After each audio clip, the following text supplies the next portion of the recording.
aja. Sayanglah. Ar-Rahmanir-Rahim Maliki Yaumiddin. Ingin sekali Reski itu kayak orang. Namanya Reski itu tidak perasa namanya Ina. Ya seperti itu sudah tidur begitu.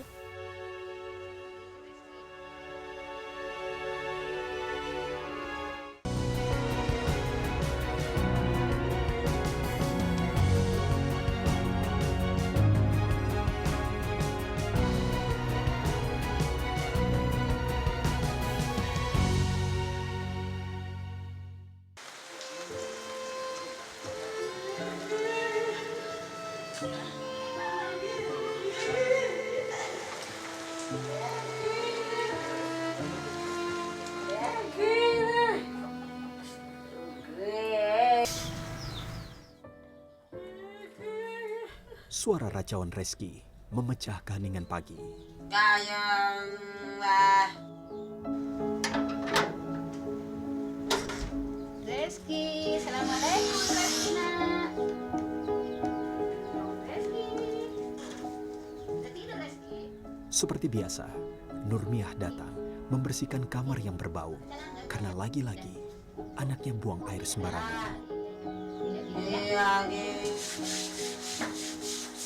Reski bersihin dulu nak.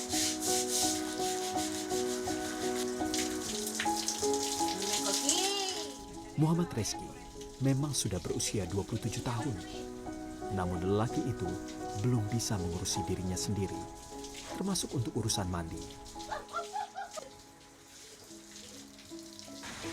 Sejak lahir, Reski memang sudah berbeda dengan anak-anak yang lain. Ia berkebutuhan khusus. Namun sayangnya, hingga sebesar ini, ia belum pernah mendapat terapi apapun. Keterbatasan ekonomi dan minimnya edukasi membuat Nurmiah memutuskan untuk mengurung anaknya. Hal itu terpaksa dilakukannya karena Nurmiah harus bekerja mencari nafkah. Nurmiah menjadi tulang punggung keluarga sejak suaminya meninggal dunia ketika Reski baru berusia 10 tahun.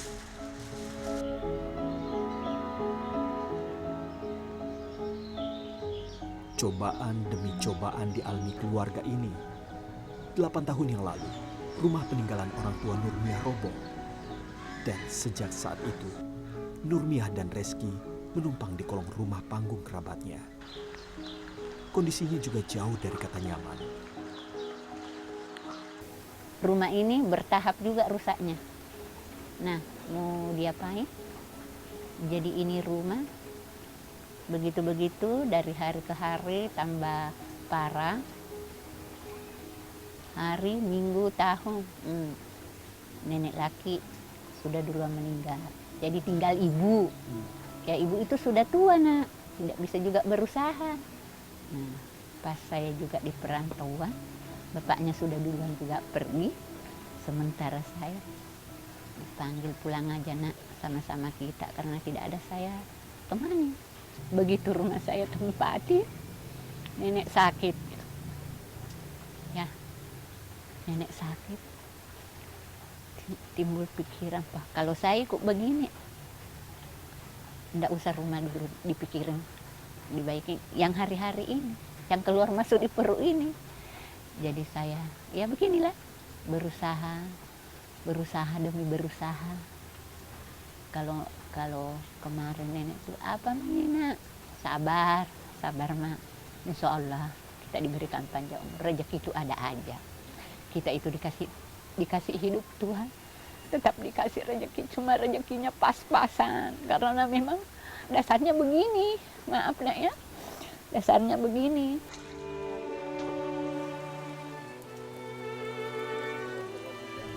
Musim hujan adalah masa-masa yang berat. Kolong rumah panggung yang ditempati Nurmiah dan Reski akan digenangi air. Jika hujan turun terus-menerus, rumah itu bisa terendam air hingga 50 cm. Di mandi itu diwudukin, Reski baru keluar di sini. biasanya tidak nyaman akan hal itu. Jika hal itu terjadi, Begini, nak. Nurmiah hanya bisa membacakan doa Kita baca. untuk Kita ngaji anaknya. dulu Reski. Assalamualaikum Assalamualaikum warahmatullahi wabarakatuh. Reski dulu mau ngaji. Bismillahirrahmanirrahim. Alhamdulillahi rabbil alamin. Ar-Rahmanir-Rahim.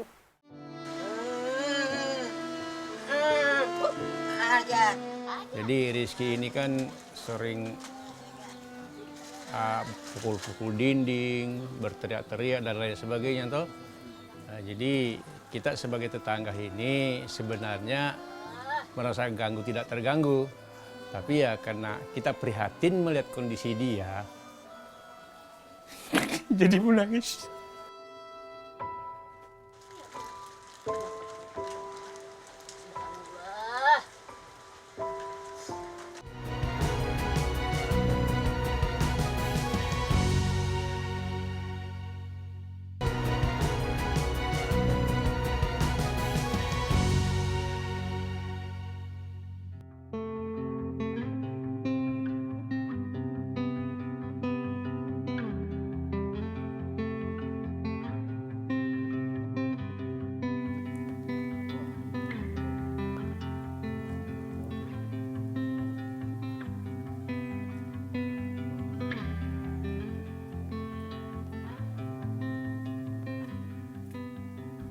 Kemiskinan tak membuat Nurmiah menyerah. Tak terbersit keinginannya mengemis atau mengharap iba. Sebenarnya Nurmiah masih mempunyai 3 anak lain. Ketiganya memutuskan merantau keluar kota. Sayangnya, keadaan mereka pun sama saja susahnya. Sebuah alasan yang membuat Nurmiah tak mau merepotkan mereka.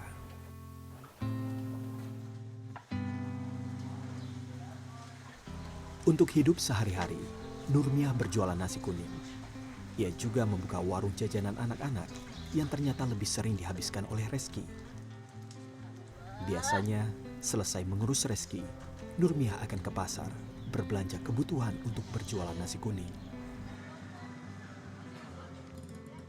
Memang saya buku gitu kan, takutnya kan namanya makanan itu kalau lewat dipanasi kan enggak enak rasanya. Iya. Namanya menjual itu ya harus Fresh ya ya? itu ya. Harus baru ya. Iya baru.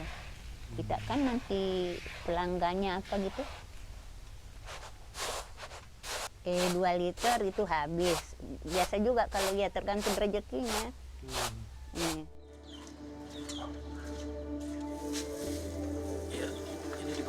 Iya dibawa juga nak. Jualannya emang malam ya? Iya malam nak, setarnya jam begini. Jelang senja, nasi kuning dan beberapa lauk pelengkap sudah matang. Memang tidak banyak keuntungan dari menjual nasi kuning ini. Tapi lumayan untuk sekedar menyambung hidup. Romiam, nasinya 1, yang 5.000. Setiap porsi nasi kuning dihargai 5 hingga 10 ribu rupiah, tergantung lauk yang dipilih pelanggannya. Di Amar yang 10.000 tadi enak ya. Anak Dede.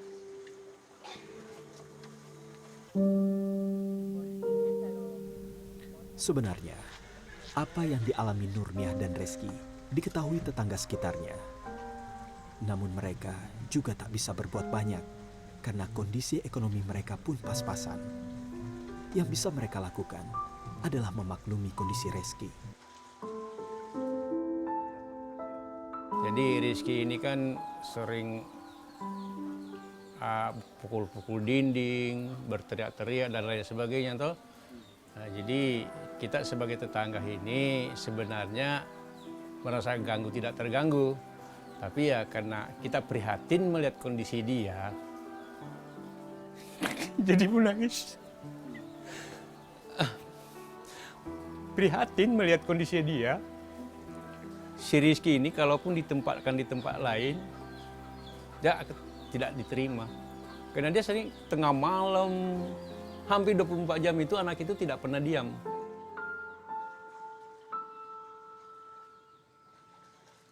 Hari itu, kami memutuskan melihat kondisi rumah Nurmiah yang rusak parah.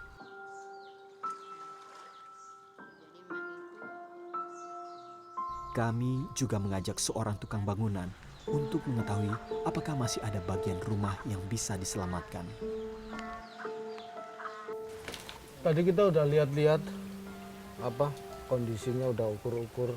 Ya. Kondisinya yang harus dibenerin apa saja, Pak? Diganti, Diganti. Iya, diganti. Tapi nggak semua kan? tidak semua, Oh, yang rusak-rusak. dan rusak parah, Atap sudah hancur atap begini, hancur semua, ganti semua iya, baru. ganti semua, Terus dinding, dinding, lantai, lantai. lantai. Mm-mm. Nah ini Bapak kalau untuk kebutuhan material dari yang tadi kebutuhannya itu sampai berapa kira-kira? Ya kisaran 30-an, 30-an? Iya. Tapi belum tenaga kerja? belum tenaga kerja. Ya mudah-mudahan nanti ada jalannya ini biar bisa benerin lagi ini Pak. Kalau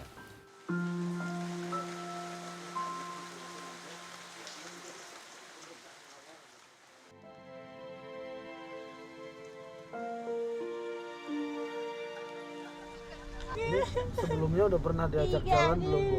Belum, nggak pernah. Terus Iya, selama ini? tidak pernah. Baru kali ini Nak. Oh di rumah aja biasanya? Di rumah aja.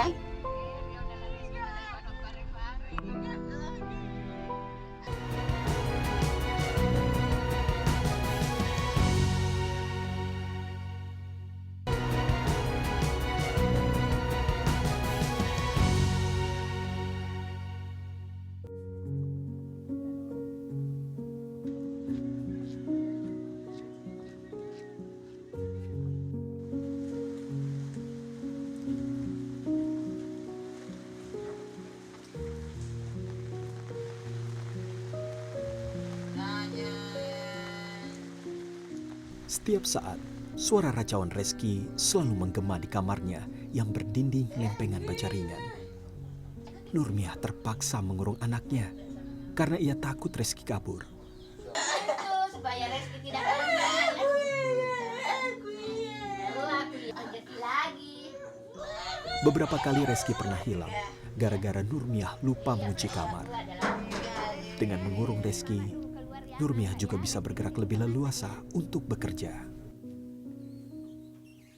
Ini harus ditutup pintunya selalu ya? Iya harus Nak, harus Dan selalu dikunci? dikunci. Sebab kalau tidak dikunci Nak, ditutup begini saja, Hmm. dia pintar dorong keluar. Maka kalau dia keluar langsung hilang, Hmm. tidak tahu arah kembali Nak. Oh gitu. Jadi kalau dengan begini Mak lebih Iya, tenang? lebih tenang, lega. Sambil saya di dapur Nak. Oh gitu.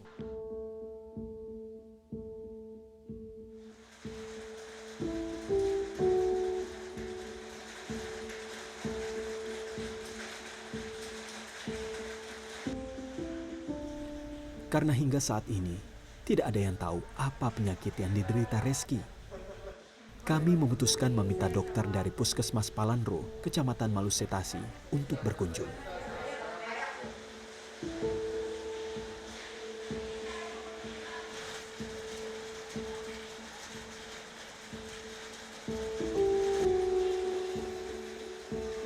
Assalamualaikum Ibu. Menurut dokter, keputusan mengurung Reski sangat tidak tepat. Ia akan semakin tertutup dan sulit beradaptasi dengan dunia luar. Apalagi kondisi kamar Reski tidak sehat, kurang ventilasi. Belum lagi, Reski tidur tanpa alas dan busana, serta kebiasaannya buang air sembarangan yang tentu saja dapat berpengaruh pada kesehatannya. Tapi ini kalau dibawa jalan ini Nak, Susah. susah. Maaf susah. Apalagi kalau harus laki-laki. Oh, jadi ini harus dilatih dulu, diajak keluar yang dekat-dekat saja dulu. Terus nanti ini kan terbiasa di dalam rumah Ibu. Jadi untuk terapi berikutnya Ibu memang perlu bersabar. Harus kita ajak dulu untuk berkomunikasi dengan dunia luar. Karena mungkin selama ini Ibu hanya kasih tinggal di rumah, dia jarang lihat orang. Jadi kalau dia keluar kayak asing begitu. Tapi ini tidak bisa dibiarkan Ibu ya, supaya maksudnya jangan ini Reski tidak terlalu tergantung sama Ibu, dia bisa mandiri. Dokter menyatakan ada dugaan Reski menderita masalah pendengaran yang membuatnya sulit menerima respon. Namun dokter belum bisa mendiagnosa kondisi Reski karena membutuhkan sejumlah pemeriksaan lanjutan. Terapi dan pengobatan baru bisa dilakukan ketika sudah diketahui pasti apa yang diderita lelaki itu. Selanjutnya, dokter meminta Reski tidak dikurung lagi.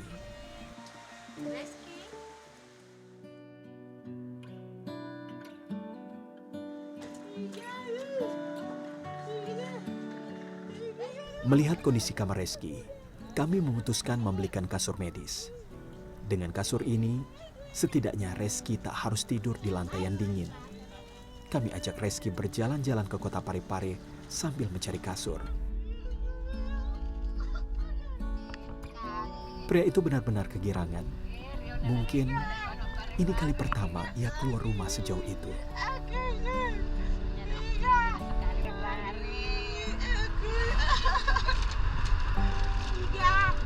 Ini sebelumnya udah pernah diajak jalan belum, Bu? Belum, nggak pernah. Terus Iya, selama ini tidak pernah. Baru kali ini ya. oh, di rumah aja biasanya? Di rumah aja. Iya. Kayaknya seneng banget ya kira. Iya. Selama ini Ibu kerja gitu, dia dikurung di kamarnya itu? Iya. Iya, nah. Dikurung.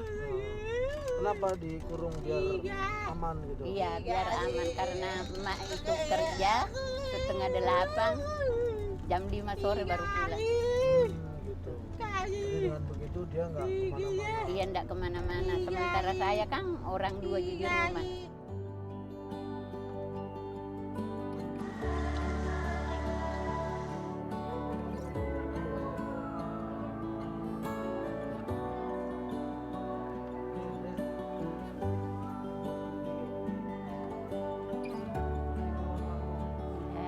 Reski beli kasur dah. Dadah. Lihat. Ini Reski beli kasur.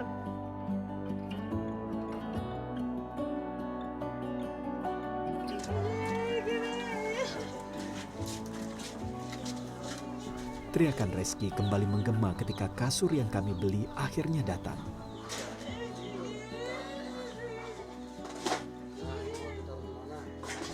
Begitu senangnya hingga ia tak memberi kami kesempatan untuk merapikan kamar.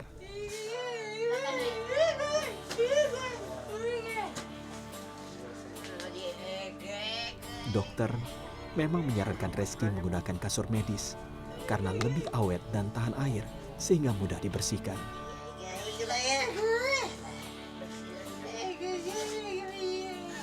Meski sebenarnya yang dibutuhkan Reski dan Nurnia bukan cuma sekedar kasur. Reski harus bisa mandiri karena sampai kapan ia bergantung pada ibunya yang semakin tua. Mereka juga butuh rumah yang layak dan sehat.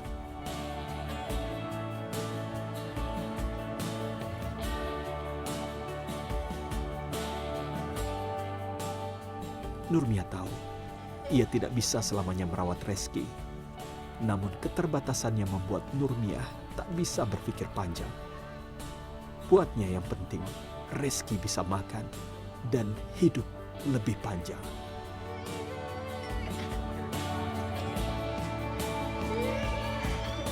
Ingin sekali Reski itu kayak orang. Namanya Reski itu enggak perasa namanya Ina. Ya seperti itu sudah. Tidur begitu. Kepinginnya itu nomor 1, rumahnya layak ditempati. Itu saja. Itu saja. Ayo kita naik mobil sama Om. Kita jalan sama Om. Jadi, apa yang harus kita lakukan? Maukah Anda, orang-orang baik, berbuat baik kepada mereka? Karena kebahagiaan yang hakiki adalah dengan berbagi.